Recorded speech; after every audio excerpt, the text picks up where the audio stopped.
Good afternoon.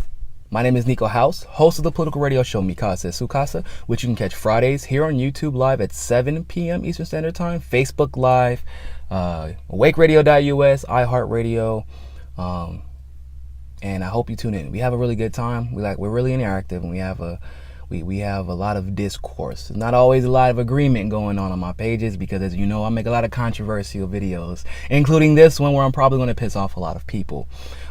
So as you know, I'm very active on Facebook. If you don't know, I'll post a link to my Facebook, and you are more than welcome to follow, and I encourage you to engage. Even if you don't agree with everything I say, try to entertain. As long as you argue with logic and reasoning, I don't mind having discourse. Discourse is how we learn.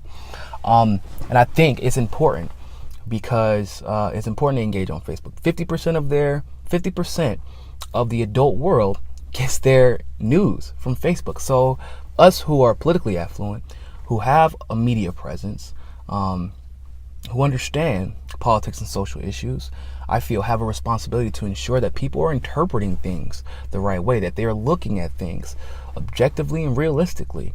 And this was such the case last night.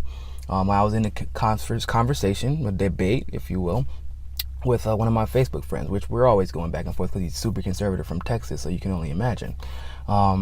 But Betsy DeVos was protested from entering into a school, and his response was that that's a classy response. That's how we expect these people to be. Now, he wasn't referring to them as black, so let me go ahead and get out of the way. He's not racist, I don't think.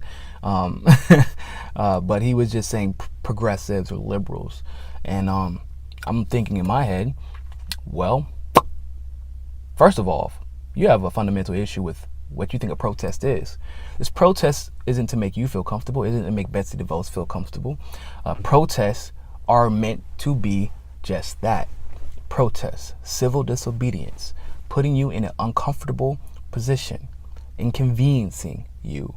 That is what the legacy of civil rights protests have always been. For people to think otherwise means they are not well read, means that they do not know Martin Luther King's legacy, Malcolm X's legacy, the Black Panther legacy, the legacy of anybody who was famous for protesting. That's what protests are. And Betsy DeVos got off pretty easily, if I do say so myself.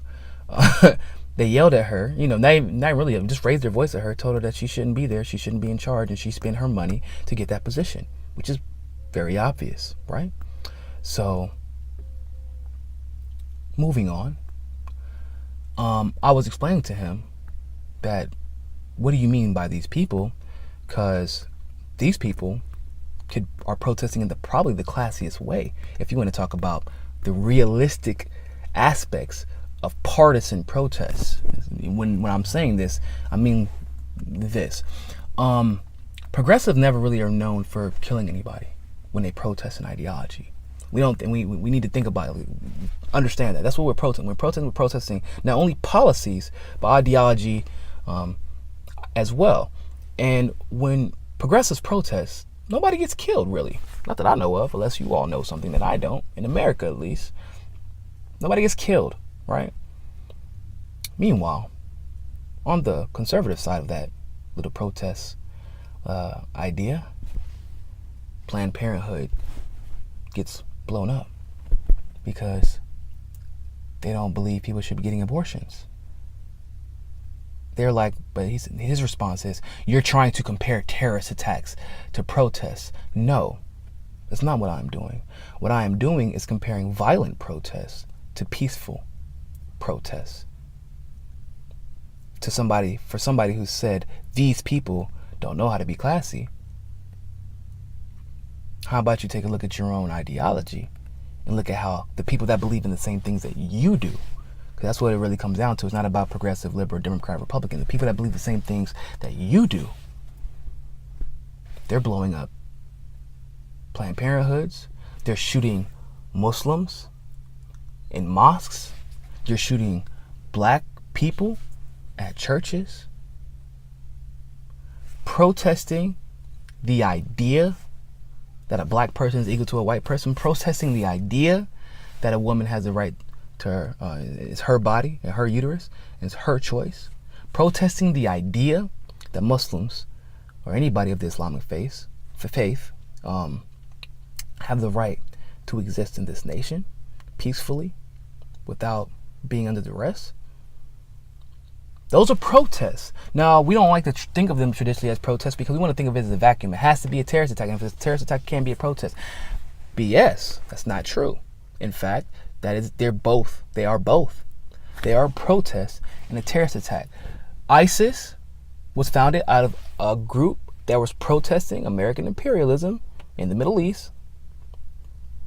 Yes, they commit terrorist attacks, but those terrorist attacks are protests against American imperialism. They are one and the same. Now, bringing back to the United States, conservatives seem to have this really nasty habit of doing everything like conservative protests. They do the things that oftentimes the moderate or the non-protesting conservatives, if you will, they do the things that they accuse progressives of doing. If we even lay a hand on someone, if we block off traffic, that's not the right way to protest. The progressives don't know how to protest. Not ever once thinking, you're blowing up your people that believe in what you believe in. I don't always agree with everything that people that I believe, like that agree with the things that I believe in. I don't always agree with it or disagree with it. It is what it is. They have their reasons. And like I said, protests aren't supposed to be, convenient for you. But very rarely do progressive protests get violent. Meanwhile, like I said, conservatives, their history of protesting aligns with racism, bigotry, control, ends up in a violent terrorist attack. And yeah, there might be more of us, so you notice it. And it might be against what you love or what you believe in. So you magnify it. But meanwhile, you want to discount this person who kills 5, 6, 7, 8 people. He's a lone wolf. He's just an extremist. But I don't give a damn. He's a protester that believes in what you believe in. Now think about that. The protester believes in what you believe in. Thought it was okay to kill Muslims. Thought it was okay to kill black people. Thought it was okay to blow up a building that people were nearby, that people work in every day. Not knowing who was inside. To control a woman's body. And on the other side of that fence, progressive just protest issues involving those things by coloring signs, by marching, by blocking traffic, things that will make sure that everybody involved will at least live the next day. So who's really classy? And what does your ideology do to people? What is your ideology foundationalized in that people believe in it so much that they have to end lives, blow up buildings? Food for thought. Thank you for watching. Like, subscribe, leave a comment below. Let me know what you think. And always remember, find your balance. Have a good day.